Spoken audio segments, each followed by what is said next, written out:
इंद्र की जय। सच्चिदानंद रूपाय विश्वोत्पत्त्यादि हेतवे तापत्रयी विनाशाय श्री कृष्णाय वयं नुमः। बोलिए गणेश भगवान की जय। प्रिय बंधुओं, आपने अभी तक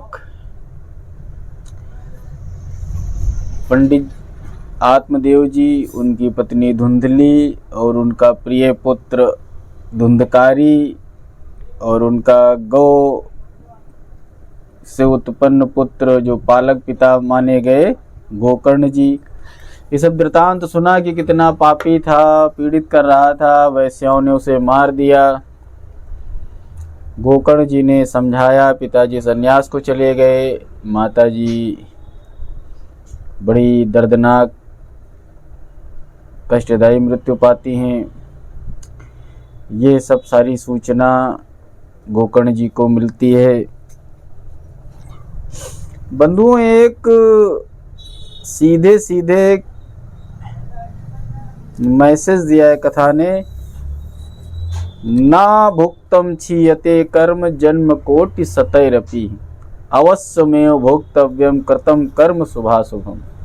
इस बात को बिल्कुल एक तख्ती बना करके, हमको लग रहा है एक नेम प्लेट बना करके, जैसे होता नहीं एक बोर्ड बना के आपको चिपका लेनी चाहिए सामने। ये बात बिल्कुल मन से निकाल दो कि हमारा कर्म जो है कहीं से कट जाएगा, कोई इसको बांट लेगा, कोई इसमें इंटरफेयर कर देगा, या हमारा कोई बहुत बड़ा पुरुषार्थ सिद्ध हो जाएगा जो हमारे कर्मों को, पापों को नष्ट कर देगा। आपके बिल्कुल सीधे चीजें समझ लीजिए, चाहे वो पाप हो या पुण्य हो, अच्छे और बुरे का फल बिना भोगे एक नहीं करोड़ों जन्मों तक खत्म नहीं होता, यानी अवश्य भोगना पड़ता है। मानस में भी इसी को लिख दिया गया है। क्या कहा गया? कर्म प्रधान विश्व करी राखा, कर्म प्रधान विश्व करी राखा, जो जस करई सो तस फल चाखा, कर्म प्रधान विश्व करी राखा, सुख दुखे समय कृत्वा लाभा लाभो जया जय। अर्थात सुख और दुख को एक समान समझ करके जीवन यात्रा जीना जो जान जाता है, वही समझ लो धर्म का मर्म जान गया है। अच्छा, दिन भर चिल्लाते रहो क्या? आजकल धूप होने लगी है, सुबह से जैसे 9 बजे उसके बाद चिल्लाना शुरू कर दो, बड़ी गर्मी है, बहुत धूप है, बहुत चिलचिला रही है। क्या धूप तुम्हारे कहने से कम हो जाएगी? शाम तक अपने आप वो ठंडी होगी, शाम हो जाएगी, रात हो जाएगी। रात में घोर अंधेरा, सब कुछ दिखना बंद। अब रात भर चिल्लाओ, अरे हमका कुछ दिखाई ही नहीं पड़ता है, हमको कहाँ दिखाई पड़ेगा, अरे ज़्यादा सब रात हो गई। तो बंधुओं, ये दिन था तो रात हुई है, रात हुआ है तो दिन होगी। धुंधली ने अपने निष्कपट पति से छल किया, एक फल स्वयं न खाया, किसको खिला दिया था? गाय को खिला दिया। इधर अपना नाम बता के भ्रमित किया कि पंडित जी ज्योतिषी हैं, कहीं जान न जाए बड़ा शंकर है, हमारा संतान है कि नहीं है। दूसरी चीज क्या है, उसको संस्कार नहीं दिए गए। अब जिसने जैसा जैसा कर्म किया था उसको वैसा वैसा फल इतनी ही घटना में समझ लीजिए। पंडित जी ने गुरु की बात नहीं मानी, जिद पकड़े रहे, नहीं पुत्र ही चाहिए। आखिरी में पुत्र से क्या, उनको जिसको नहीं मिलना है सुख, क्योंकि उनके प्रारब्ध में नहीं लिखा था, तो उनको सुख नहीं मिला। धुंधकारी अपनी इंद्रियों के वशीभूत होकर के मृत्यु को प्राप्त हुआ। इंद्रियां कौन सी उसकी जो बने थे? शब्द, रूप, रस, स्पर्श, गंध, ये सब। अब महाराज गोकर्ण जी ने जब पता चला ये सब, तो ये जानते हो क्या हुआ है, ये सब अल्पायु ही समझ लो माने जाएंगे। काल के गर्भ में गए तो गोकर्ण जी गए, श्राद्ध वाद किया सबका, सबको बढ़िया पिंडदान वगैरह की, घर वापस आए, क्योंकि सब करने के बाद में अपनी देहरी पे आया जाता है कुछ घर से। अब जब घर पे एक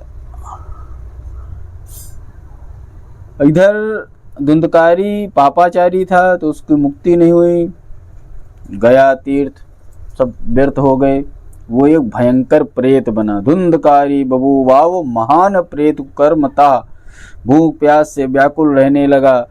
इधर जब गोकर्ण जी ने एक दिन अपने घर पर निवास किया तो रात में गोकर्ण जी को वह प्रेत कहीं भैंसा के रूप में दिखाई पड़े, कहीं भेड़ा के रूप में दिखाई पड़े, कहीं सिंह, अरे अनेकों रूप धारण करके भयभीत हो गोकर्ण बोले तुम कौन हो। अच्छा, प्रेत का मतलब जानते हो क्या हुआ कि आत्मा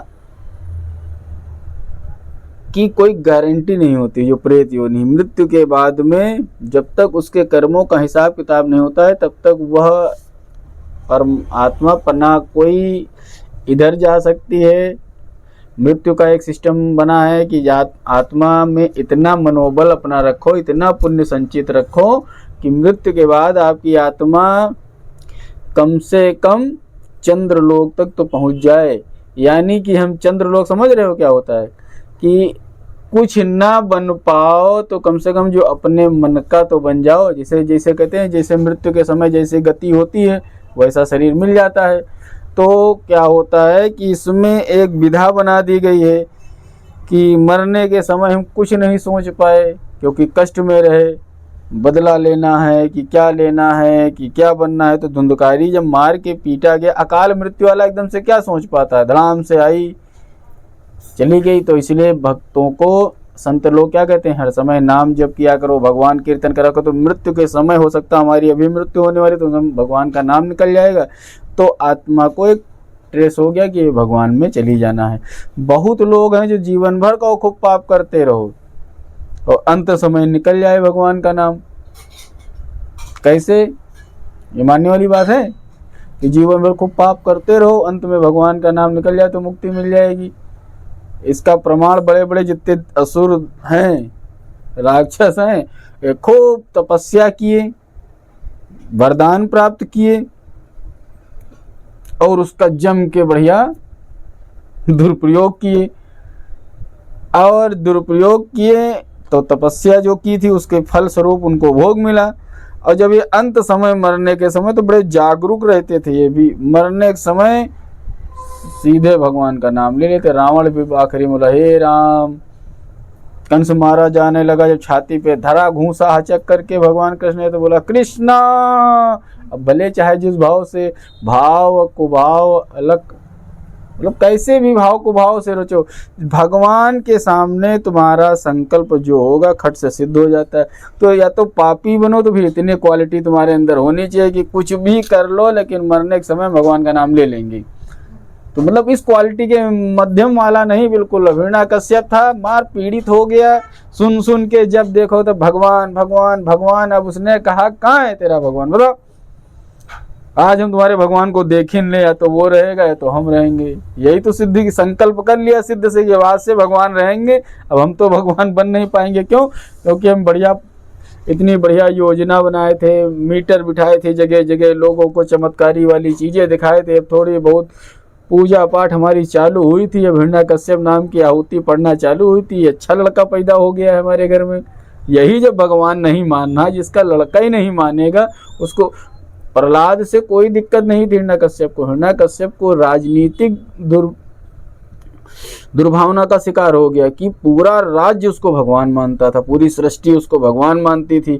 और वही घर का घर में बैठ करके लड़का मंजीरा लेके बजावे ओम नमो भगवते वासुदेवाय।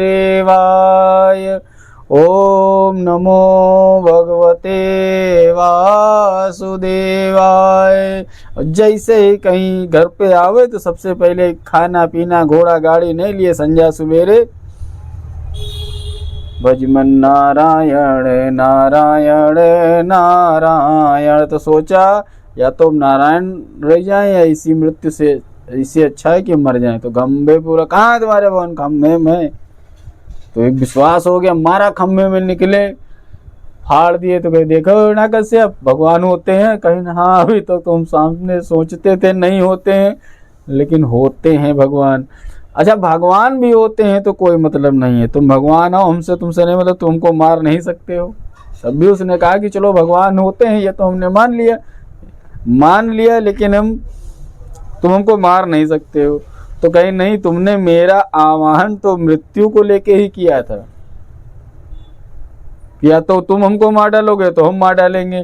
तो तुम हमको मार पाओ इससे पहले तुम्हारा गदा छूट गया, तुम तो सिलेंडर हो गए हो। तो तुम्हारा संकल्प तो टूट गया। तब जब उठाया, गोद में बिठाया भगवान ने गोद में उठा लिया, तब यही चिल्ला रहा था हिरण्यकश्यप, कुछ नहीं कह रहा। Cheating cheating cheating cheating cheating हो गई चीटिंग।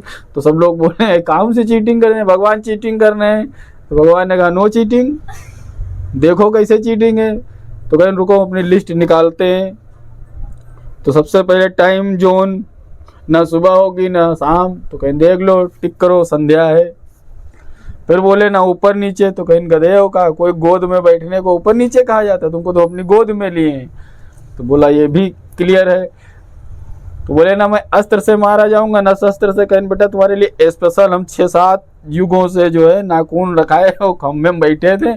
इस खंभे के अंदर नौवात नहीं था, ना कोई सैलून वाला है, इसलिए बड़े बड़े नाखून से हम पेट फाड़ेंगे। हिरण्यकश्यप ने कहा तो कहीं ऐसा है ना, हम इन ना आउट, ना अंदर ना बाहर, कहीं नहीं मारे जाएंगे, मैं मरूंगा ही नहीं। तो भगवान ने कहा ये बताओ, जहां तुम खड़े हो इसको अंदर कहोगे कि बाहर कहोगे? देखा तो बहुत बड़े महल, इतना बड़ा महल था, उसके ये चौड़े चौड़े दरवाजे। इसीलिए बोले हैं, ज्यादातर माताओं को सुनोगे घर पे कहते हुए तो सब बता। अब तो सबसे बड़ी चीज सुनो, 10-10 हजार, 1-1, 2-2 लाख रुपए दे करके वास्तु विजिट लोग करवाते हैं।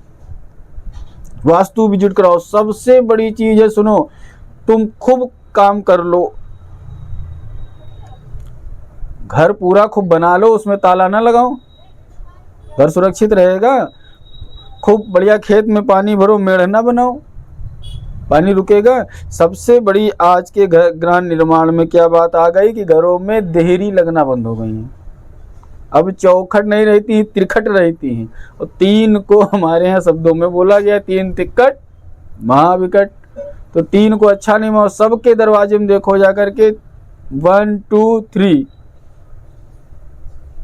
तुम लेके आओ, जितना भी घर में लेके आओ सब बह जाएगा नीचे से। तो देहरी सबके घर में देहरी ही नहीं रह गई है। तो देहरी नहीं रह गई मतलब क्या है, किसी के घर में बंधन ही नहीं रह गया। कोई का घर, सड़क की निगेटिविटी घर में आ जाएगी, घर की पॉजिटिविटी सड़क पे चली जाएगी। तो घर पे नहीं रह रहे हम लोग, सड़क पे रह रहे। बंधन पहले होता था ये घर है, यहाँ के बाद अब बाहरी नियम कानून सारे नहीं लागू होंगे, यहाँ घर का नियम लागू होगा। तो अब बड़े से बढ़िया देहरी के ऊपर बिठाया। हो सकता है हिरण्यकश्यप के जो जानने वाले बचे होंगे, उन्होंने सोचा होगा कि इसी के चक्कर में हमारे बाप दादा मारे गए हैं। अगर देहरी ही ना होती, तो हिरण्यकश्यप न मारा जाता, क्योंकि वही देहरी बैठे। तो बोले बताओ तुम अंदर हो कि बाहर हो? तो हम देहरी पे, वही दहलीज पे बैठे हैं, सीमा पे बैठे हैं। इसीलिए बहुत कहा, बोले तुम भगवान, ना हम भगवान से मारे जाएंगे ना इंसान से मारे जाएंगे। तो कहीं आज तक हमारा कैलेंडर कहीं देखा है, कहीं मंदिर बना देखा है, कहीं फोटो देखा है? तो कहीं कि तुम छू रहे हो इंसानी शरीर को और देख रहे हो शेर के शरीर को। तो ना मैं इंसान हूँ, ना मैं भगवान हूँ, ना मैं पशु हूँ, ना मैं पक्षी हूँ। अब चीटिंग जो चिल्लाए हो इसको खत्म करो। तो बोले कोई तरीके से तो बचना चाहिए, तो कहे बचना नहीं है, अब तो तुम जाओगे, तुम्हें जाना कहाँ है, साथ ले चलो। शरणागत हो गया गोद में जिसको भगवान लेके, चाहे भगवान किसको फाड़े थे, उसके पंचतत्व तो शरीर को तो यहाँ सुनो, शरीर जैसे सिलेंडर आत्मा निकल गई, शरीर का कुछ भी कर डालो। कभी पोस्टमार्टम हाउस में जाके देखो, लिए छेनी हथौड़ी धड़ाधड़ शरीर पर चल रहे हैं, कहीं पचौड़ी ऐसी निकली, कहीं ऐसी निकली, डोरी वोरी से सिल के बरसाती में रख के घर वालों को दे देते, जाओ तुम्हारे भैया हैं, तुम्हारे लड़के हैं, तुम्हारे पति हैं, दे पकड़ा दिए पैकी। तो वैसे ही शरीर का तो यहाँ सब कुछ हो गया, आत्मा परमात्मा में विलीन हो जाती है। अब महाराज आत्मा का एक टारगेट होना चाहिए। ये शरीर जब आती है तो ये आत्मा संकल्प करती है, गर्भ में आने के पहले बहुत मेहनत करती है। इसको माँ को क्यों ईश्वर बना दिया गया है? सैकड़ों जीवात्माएं यहाँ पर भटक रही हैं, उनको टाइम मिलना चाहिए। जैसे यहाँ बता रहे हो, यहाँ तो बहुत आसान है, ट्रेन में जा रहे हो भीड़ भरी, अस्पताल में जा रहे हो भीड़ भरी, जब मृत्यु लोने का नौबत आती है, पहले तो फिर आसान था आत्माओं का मनुष्य बनना, मनुष्य ने मनुष्य बनने की विधि रोक दी है। इस बात को समझ रहे हो? पहले कम से कम एक दंपति 10, 12, 15 आत्माओं को मौका दे देता था मानव बनने के लिए। मतलब एक घर में 10, 12 लड़के हो जाते थे। कुर्सी बैठ जाओ वो कथा सुनने आए हैं, उससे बैठ जाओ, ये बहुत सीधी होती है, इसमें कोई दिक्कत नहीं। चूहा और छछूंदर, भाई कथा स्थल में छछूंदर आ गई है। छछूंदर को शुभत्व माना जाता है और चूहे को दरिद्रता मानी जाती है। और बंधुओं, तो अब क्या हुआ है कि एक आदमी चाह रहा है कि एक ही घर में उसके लड़का लड़की हो, बाकी दूसरे, अब यहाँ पर बड़ी आगे किसी दिन इस मुद्दे पे बात होगी। कर्म प्रधान विश्व करी राखा, तो ऐसे कर्म करो कि अंत में तुमको भगवान की स्मृति हो जाए। और इस धुंधकारी ने कोई संकल्प नहीं किया था, जानते हो, कभी कोई धर्म का काम ही नहीं किया, तो इसीलिए इसके मुंह में कभी धर्म शब्द नहीं आए, तो भगवान का नाम कहाँ जाते हुए बन गया प्रेत। अच्छा देखो, हम लोगों में संस्कार कितने अच्छे बोले गए हैं। हम लोगों में तुम कितने भी कोई शरीरधारी कितना भी धार्मिक व्यक्ति रहा हो, लेकिन हम लोग जानते क्या मान के चलते हैं कि यह व्यक्ति कोई पाप नहीं किया है। धर्म ने कह दिया है कि तुम्हारे पिता ने कोई पाप पुण्य नहीं किया है, क्योंकि तुमको पालने पोसने, तुम्हारे लिए जीविका एकत्र करने में उसने अपना पूरा जीवन व्यर्थ कर दिया है। ये हमारे गुरुजन हमारे पितरों के संबंध में हमें बताते थे। तो पुत्र को आदेश दिया जाता था कि तुम्हारे पितर ने कुछ नहीं कर पाए हैं, अब ये प्रेत बन गए हैं। इसीलिए कहीं भी पढ़ोगे गरुड़ पुराण से, मृत्यु के बाद प्रेत लिखा जाता है। मृत्यु के बाद जो संज्ञा होती है जीव की, वो प्रेत लिखी जाती है। तो पुत्र कहता है अच्छा ठीक है, अगर ये प्रेत बने तो क्या करना चाहिए? तो शास्त्रों में लिख दिया कि इनको इतनी ऊर्जा दे दो, कम से कम ये चंद्रलोक तक तो चले जाए। मतलब इनकी आत्मा, देखो शब्द सुनो, चंद्रलोक मतलब, आज पोस्ट भी इस पे लिखी थी, चंद्रलोक मतलब मन इनका तृप्त हो जाए, और जैसे मन तृप्त हो जाएगा तो ये चंद्रलोक तक पहुंच जाएंगे। चंद्रलोक पर पहुंचने का मतलब इनको पुनर्जन्म मिल जाएगा। तो उस चंद्रलोक की जो यात्रा को हमारे यहाँ जोड़ा गया है कि चंद्रमा 10 दिन संधि काल में रहता है, कृष्ण पक्ष, और 10 दिन सूर्य पक्ष, उसमें शुक्ल पक्ष में संधि काल में अस्तित्व नहीं रहता है। चंद्रमा का असली अंधेरिया 5 दिन, असली उजरिया 5 दिन, बाकी 5-10 दिन घटता बढ़ता रहता है। तो बोले कि 10 दिन तक इसको पिंडदान, जल तर्पण, तीर्थ, पुण्य, इसके नाम से 10 दिन तक पुण्य कर दो, और 10वें दिन इसको 16 पिंडी हैं सारी चीजें, 10वां संस्कार कर दो। तो बोले तो कहीं 10वें दिन दान पुण्य, ब्राह्मण को देना, सारी चीजें पुण्य, इसके नाम से पुण्य कर दो, तो इसको पुनर्जन्म मिल जाएगा। तब बोले ठीक है। अब यही तरीके से 10वां संस्कार का काम अब बना। अब सिस्टम इस समय क्या लागू हो गया है कि जैसे ही पिताओं ने अपने पुत्र होते थे क्या, अभी सुनो, एक नहीं किया, दूसरा नहीं किया, तीसरा नहीं किया, चौथा नहीं किया, जब 7 8 10 लड़के होते थे तो कोई ना कोई उसमें से एक आधे धर्मात्मा होते थे, एक आधे पुण्य करने वाले होते थे, तो कोई ना कोई तो उस पिता के लिए कुछ ना कुछ कर देगा। अब हुआ क्या कि समय बदला, समय बदला, एक बच्चा है, एक लड़की एक लड़का है, लोगों के ज़्यादातर लड़की का विवाह हुआ, वो एक कर्जा मुक्त किया, वो अपने कर्तव्य से भाई दूसरे परिवार में चली गई। और एक लड़का है, अब वो लड़का कर रहा है, जानते हो, नौकरी, कहीं आईटी में इंजीनियर है, डॉक्टर है। अब 10 दिन का जो सूतक काल है ये बड़ा भयंकर होता है, जिसमें मीठा खाना है, सब करुण पुराण पढ़ोगे पता चल जाएगा।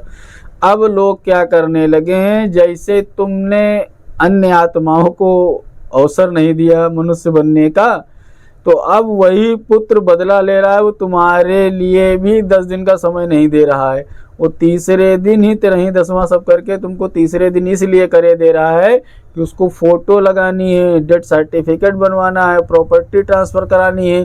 तो ये सब समाज में पूछा जाता है भाई कि बच्चे कौन है। अगर कहीं ये विधि भी ख़त्म हो जाए कि 4 लोग क्या कहेंगे कि मरे के बाद प्रॉपर्टी ले लिया, 4 संस्कार भी नहीं कर पाए, इस डर में करा, नहीं तो तीसरे दिन अब 13 10वां होने लगे हैं, हो रहे नहीं हो रहे, तीसरे दिन 10वां 13 होने लगे हैं।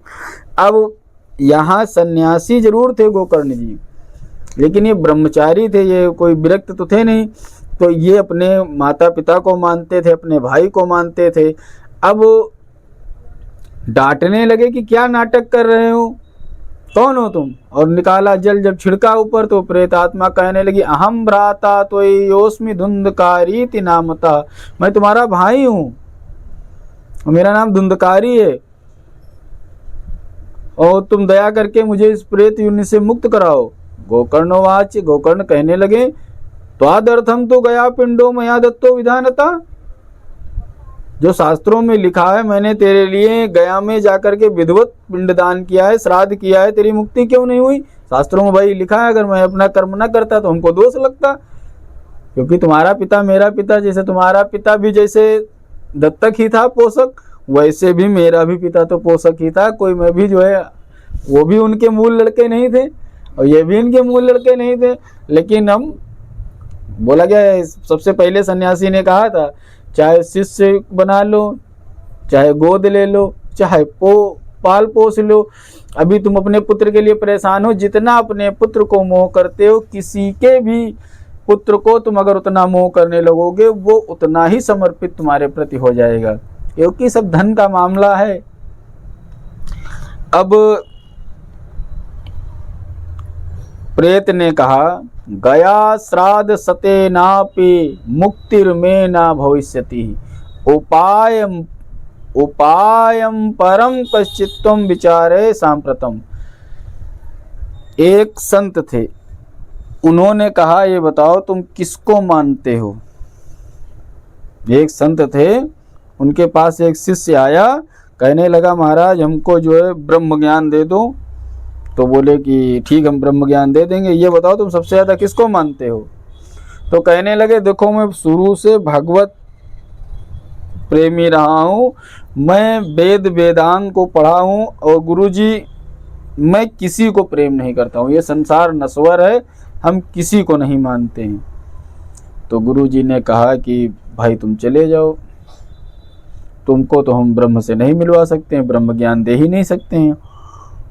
तो बोले कि क्यों, शास्त्रों में तो ये लिखा है निर्मोही होना चाहिए। तो गुरुजी ने कहा भैया प्रेम की चिंगारी अंदर होनी चाहिए, तो उस आग को प्रज्वलित करके मोटिवेट किया जा सकता है किस तरफ तुमको जाना है। जब तुम्हारे अंदर प्रेम अग्नि ही नहीं है तो तुम भगवान से भी नहीं प्रेम कर पाओगे, तुम ब्रह्म को भी नहीं समझ पाओगे, ब्रह्म मिथ्या है, इसलिए तुम्हारा तो सिस्टम पूरा गड़बड़ हो गया है। तो बोले कि हम किसके प्रति तुमको जगाएंगे, ना तुम माँ को मानते हो कह रहे हो, ना तुम पिता को मानते हो, ना भाई मानते हो, ना बंधु मानते हो, ना प्रकृति मानते हो, जो कुछ मानते ही नहीं हो तो तुम शून्य हो चुके हो, तो तुमको हम नहीं ब्रह्म ज्ञान दे सकते हैं। इसी तरीके से गया पिंड दान ये सब तब कर सकता है जो माना जाता है कि तुमने नहीं किया है, लेकिन तुमने कहीं ना कुछ किया हो। तो उस तुम्हारा जब खाता ही नहीं खुला है, तो ये जो गया पुण्य पूजा पाठ जो दान धर्म दिया जाता है, ये तुम्हारे खाते में तुम्हारे पुण्य को वृद्धि करता है कि तुमको चंद्रलोक तक मुक्ति मिल जाए। पितृलोक मतलब चंद्रलोक का मतलब समझो, चंद्रलोक के बाद में एक लोक आता है पितृ। तो जब उसकी पूजा पाठ हो जाती है, गया पिंडदान विधिवत श्राद्ध आदि कर दिया जाता है, तो वो प्रेत की संज्ञा बदल जाती है। क्या हो जाती है? फिर वो पितरों में सम्मिलित हो जाता है। पितृ देवता नहीं होते हैं, वो तीसरी योनि है मृत्यु के बाद की। इससे शरीर छूटी शून्य, शरीर के बाद प्रेत, और प्रेत के बाद पितर। और प्रेत जो बनता है वो अगर उसका प्रेत के बाद भी काम कोई उसकी मुक्ति का उपाय न किया जाए, तो वो प्रेत योनि में भूखा प्यासा इतना तड़पता है युगों तक, परेशान होने के बाद में वह प्रेत पिशाच बन जाता है। और वो पिशाच जब बन जाता है तो वो चोरी करके, देखो इसमें भी वो चोरी करके खाने लगता है। कैसे? जैसे कहीं यज्ञ का अवशिष्ट गिरा हो, कहीं जूठन गिरी हो, कहीं नाली के कीड़े का बन गया, कहीं कोई खाते हुए मुंह से गिर जाए, इसलिए कहते हैं खाते हुए कोई चीज़ गिर जाए तो उठा के नहीं खानी चाहिए, तो वो पिशाच हो गया। कोई उसको साधन मिल जाए, कहीं पेड़ में बैठ गया जाकर, कहते हैं पिशाचों का जो है डेरा हो गया। कोई खाली घर मिल जाए तो वहाँ पर किसी न किसी तरीके से इनके वो चोरी करके पूजा चोरी कर लेता है, धर्म चोरी करने, कहीं ना उसको भाई भूखा प्यासा, उसको कोई देने, जिसको कोई नहीं देने वाला होता है वो छटपटाया रहता है। तो गोकर्ण ने कहा कि हम तुमको पिशाच तो खैर नहीं, तुम प्रेत हो, लेकिन काम तो पिशाचों वाले हैं, पिशाच वाले काम तुमने किए हैं जीवन में। और भैया मेरी सैकड़ों गया श्राद्ध सतेनापि मुक्तिर्मे न भविष्यति उपायम परम कंचित तुम विचारेत सांप्रतम। भाई सैकड़ों बार गया श्राद्ध वाद करोगे, जब मेरा खाता ही नहीं खुला, हम धार्मिक धर्म को जानते ही नहीं है, तो हमारा कैसे काम हो जाएगा? तो अब गोकर्ण जी ने सोचा कि यार ये तो एक नया सिस्टम है, सही बात ये बता, अगर प्रकट होके धुंधकारी न बताता तो हम लोग तो यही समझ रहे थे कि हम कोई कितना भी पापी हो उसका हम विधिवत 10वां नहीं किए, गया में जा कर के उसके पिंडदान कर दिए, मुक्त हो जाएगा। आज वो स्वयं प्रकट हुआ, कहने लगा भैया इससे काम नहीं चलेगा, हम बहुत पीड़ित हैं। तो हम इसीलिए देखो कभी गधा बनना है कि हम घास कहीं खा लें, अब वो पिशाच योनि को प्राप्त होने लगा होगा, तभी वो छटपटा रहा है कि प्रेत बन रहा है, कहीं भैंस बन रहा है, कहीं सुअर बन रहा है, कहीं सिंह बन रहा है। वो तय ही नहीं पा रहा है कि हम कहाँ स्थिर हों। एक चीज तय कर ले तो कोई योनि में, तो किसी योनि को तय करके अगर शांत बैठ जाए तो भूत बन जाए, अगर वो एक्सेप्ट कर ले कि हम पापी हैं तो भूत ही बन जाए, यानी गुजर जाए कहीं। एक जैसे डेट अकाउंट होता है, जैसे बनियागिरी का काम करो, व्यापारी काम करो, दुनिया करो, तो एक खाता चलता है कि ये पैसा नहीं मिलेगा, कुछ उधारी पड़ गई। तो वैसे कुछ आत्माओं का है ना, वो प्रेत है ना पिशाच है, उनको समझ में नहीं आ रहा। वो जीवन में महा कन्फ्यूज आदमी पैदा हुआ, ना उसको कोई मतलब है, मर गया कोई नहीं मतलब, उसने जीवन में कुछ कोनो ऐसा काम नहीं किया है कि वो समझ में नहीं पा रहा है। क्या कहते? तो कहते इसको भूत बना दो, ये भूत है। इसको भूतों को क्या करता है, वो जिसको पाता है, जो चीज पाता है वही पकड़ लेता है। जैसे क्या है, जैसे लोग नशा पत्ती करने में ये भी खा लो, वो भी खा लो, ये भी कर लो, मतलब ना वो शाकाहारी है, ना वो मांसाहारी है, ना वो सर्वहारी में, कोई चीज नहीं, जो जब मिले जो उन चीज खा ले, तो ये भूत योनि हो गई। अब रात में भगवान का ध्यान करते हुए संध्या आदि करके गोकर्ण जी लेटे, सूर्यदेव का ध्यान किया। तुभ्यम नमो जगत साक्षिन् ब्रूहि में मुक्ति हेतुकम। तब सूर्य देवता ने बताया, प्रार्थना की कि इस प्रेत आत्माओं का मुक्ति का कोई और उपाय बताओ, क्योंकि इससे तो पृथ्वी पर निगेटिव चीजें ज्यादा बढ़ जाएंगी। तब सूर्य देव ने कहा, श्रीमद् भागवतान मुक्ति सप्ताहम वाचनम कुरु। मतलब श्रीमद् भागवत का सप्ताह वाचन करो और ये सुने। गोकर्ण तुम 7 दिन में उसका पाठ करो, तत्पश्चात गोकर्ण जी ने श्रीमद् भागवत की कथा सुनाना आरंभ किया। अपार जनसमूह हुआ, क्योंकि ये चमत्कारी कथा थी। सभी लोग सोच रहे थे कि, और कथा का प्रभाव क्या था, चाहे मरने के बाद सुन लो तब भी ये फल देने वाली है, बताया नहीं था। और जीते जी भी सुन लो तब भी ये अकाउंट में तुम्हारे जुड़ जाएगी। और जीते जी तभी सुन पाओगे जैसे ही तुम श्रीमद् भागवत कथा सुनोगे। खाता छोड़ दो, ये एफडी है। मतलब प्रेतात्मा धुंधकारी ने खाता ही नहीं कहीं पुण्य का खोला था। और अगर तुमने इसको जीते जी परीक्षित बन गए, कथा श्रीमद् भागवत कथा का एक परीक्षित एक पार्ट भी सुन लिया, तो तुम एफडी तुम्हारी हो गई। ये तुम जब चाहो तब भुना सकते हो। और अगर इसमें कोई आता जाता भी कहीं आधा श्लोक एक श्लोक भी पढ़ गया तो ये अच्छे पुण्य है। तो कहीं ना कहीं जब हिसाब पुण्य का होगा तो पता रहेगा कि इसके कान में श्लोक के माध्यम से हरि कीर्तन भगवान का यह शब्द रूप बिक रहा है श्रीमद् भागवत, तो भगवान का कहीं ना कहीं कोई पॉइंट शरीर में बन जरूर जाएगा। और जब बन गया है तो फिर तुमको गया भी काम कर जाएगी, पुण्य भी काम कर जाएगी, तुम्हारा कोई दत्तक भी कोई काम कर देगा। और नहीं तो भी तुम्हारा यही, अगर मृत्यु के समय, मृत्यु के बाद भी जब आत्मा तुम्हारी वहाँ खड़ी होगी तो बोले क्या पुण्य किए हो, तो कहते ना श्रीमद् भागवत का श्रवण किया है मैंने। और जो भी कोई विधिवत श्रीमद् भागवत का श्रवण करता है उसके करतले मुक्ति हो जाती है, भक्ति हृदय में बस जाती है, मुक्ति उसके हाथों में आ जाती है। इसका प्रमाण सुनिए, जब श्रीमद् भागवत का पाठ चालू हुआ तो एक एक और अपार जनसमूह एकत्र हुआ। प्रेत बना धुंधकारी एक साथ गांठ के बास में छुप के बैठ गया, क्योंकि वो आत्मा को उसका हवा ही तो होती है। एक एक दिन एक एक गांठ फंसे, उसकी फटती चली जाए। और भागवत के 12 स्कंदों की कथा सुनाकर धुंधकारी प्रेत योनि से मुक्त हुआ और दिव्य शरीर धारण करके जैसे भगवान का कोई पार्षद हो, पीतांबर कुंडल तुलसी की माला सुशोभित होकर गोकर्ण से कहने लगा, भैया प्रेत योनि से मुक्ति दिलाकर कृतार्थ कर दिया आपने। हे बंधुओं, इस भारतवर्ष में श्रीमद् भागवत कथा जिसके कानों ने नहीं सुनी, वो कान या जीव जैसे बुलबुले के समान, बुलबुला पानी में उठा और नष्ट हो गया, वैसे ही माना जाता। श्रोतम श्रुते ना तू कुंडलेन दानेन पार्णिन कंकणेना। जैसे कान कहते हैं, जिन हरि कथा सुनी नहीं काना, श्रवण रंध्र अहि भवन समाना। श्रीमद् भागवत श्रवण से प्राणी के सारे संशय दूर होकर हृदय की ग्रंथियों का भेदन हो जाता है, सारे पाप नष्ट हो जाते हैं। तभी आकाश से विमान आया और धुंधकारी उसमें बैठकर जाने लगे। तो गोकर्ण देवदूतों से पूछे, रुको रुको रुको। तो बोले क्या हुआ? तो कहने लगे, कथा तो सुन रहे थे 500 आदमी यहाँ बैठ के, पूरा गांव, और रिजर्वेशन खाली एक व्यक्ति का आया है।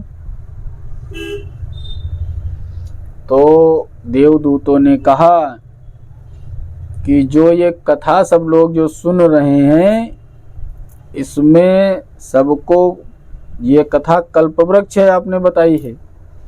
ये सब लोग भक्ति का आनंद रस लेने आए हैं, भगवान को जानने आए हैं। तो इंट्रोडक्शन हुआ है, भक्ति का रस मिला है, आनंदमय सारे हो गए हैं। तो बोले तो वासुदेव कथा प्रसन्ना पुरुषा स्त्रीन पुनात ही वक्तारम प्रच्छकम श्रोतुस्त पाद सलिलम तथा। ये कथा 2 लोगों को पवित्र कर देती, कहने वाले को और सुनने वाले को। अब जब बोले कि हमने कहा इन्होंने सुना, तो फिर सबके लिए विमान क्यों नहीं आए? तो बोले कि अच्छा बुरा मत मानना, आप सुना रहे थे भाई की मुक्ति हो जाए, ये सुन रहे थे कि भक्ति जागृत हो जाए। तो ये भक्ति बस आए हैं कि भगवान की कथा देखेंगे क्या इसका चमत्कार होता है। तो इनके सबके मन में था कि देखें धुंधकारी को मुक्ति मिलती है कि नहीं मिलती है, भागवत में दम है कि नहीं है। तो इनको प्रमाण मिल गया, इनको फल मिल गया इसका कि देखो धुंधकारी दिव्य शरीर बन के स्वर्ग जा रहा है। और तुमने कथा इसलिए करी थी कि तुम्हारे भाई को सूर्य नारायण भगवान ने कहा है तुम्हारे भाई को मुक्ति मिल जाए, तुम्हारे भाई को देखो स्वर्ग विमान आया है लेके जा रहा है। तो श्रवण विभेदेन फल भेदो अत्र संसिता, इसलिए सुनने में भेद हुआ है तो फल में भी भेद हो जाएगा। सुनी सबने है किंतु धुंधकारी बांस में बैठा एक एक शब्दों को कह रहा था, अब तिल चूके चौहान, तो गड़बड़ा गया मामला। तो ये जो प्रेत था ये एक क्षण भी अपना बेकार नहीं किया है और इसने पूरा ध्यान लगा करके भगवान की कथा सुनी। आदृणम चाहतम ज्ञानम प्रमादेन हतम श्रुतम संदिग्धो ही हतो मंत्रो व्यग्रचित्तो हतो जपः आवैष्णवो हतो देशो हतम श्राद्धम पात्रकम। जैसे शंका होने से, शंकित होने से कोई भी परामर्श अपना फल नहीं देता है,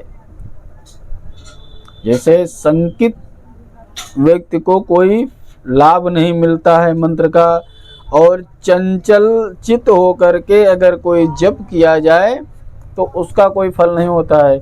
जैसे माला लिए बैठे रहो, मन कहीं और आपका लगा है, कहीं आपका चित्त अंते अब चल रहा है मन में, लिए मन सीताराम सीताराम सीताराम के बाद पता नहीं दूध आया कि नहीं आया, पता नहीं लड़के छुट्टी कई बजे भई कि नहीं भई, पता नहीं खाना संझा खाना क्या बनेगा, अब व्यग्र चित्त है, पता नहीं कल क्या होगा, अभी क्या होगा, कैसे होगा। अब तो इससे बढ़िया क्या है, ये तो दिमाग में तुम्हारे तनाव पैदा कर देगा, डिप्रेशन में चले जाओगे, क्योंकि मंत्र पे श्रद्धा नहीं है तो फल नहीं मिलेगा। आदृणम चाहतम ज्ञानम, और चित्त चंचल बना हुआ है तो राम नाम जप का भी जो फल है वो नष्ट हो जाएगा। बंधुओं वैष्णवों तो देशो हतम श्राद्धम पात्रकम, शास्त्र का जिस देश में वैष्णव नहीं होता है वो देश नष्ट हो जाता है। इसका समझ लीजिए, जहाँ भी जिन आज के भी देशों में जहाँ वैष्णव जन नहीं है वहाँ की स्थिति बड़ी दयनीय है। और पार्षद बोले ऐसी कथा सुनने से क्या फायदा है भाई, कि शंका दूर हुई है। अब जो कथा में शांति से मन लगाकर सुनेंगे वैसा ही पार होगा। एक बार आप पुनः कथा करिए, ये सबके लिए आप लोगों के लिए है। क्यों? क्योंकि कथा अभी भागवत आरंभ होने से पहले ही आपको बता दिया गया है कि ऐसे ऐसे बहुत है, तो अपना टारगेट निश्चित कर लो। ये मत कहना बाद में पंडित जी ने बताया नहीं था। ये सब एकाग्र मन से कथा को श्रवण करेंगे और अवश्य वैकुंठ प्राप्त होगा।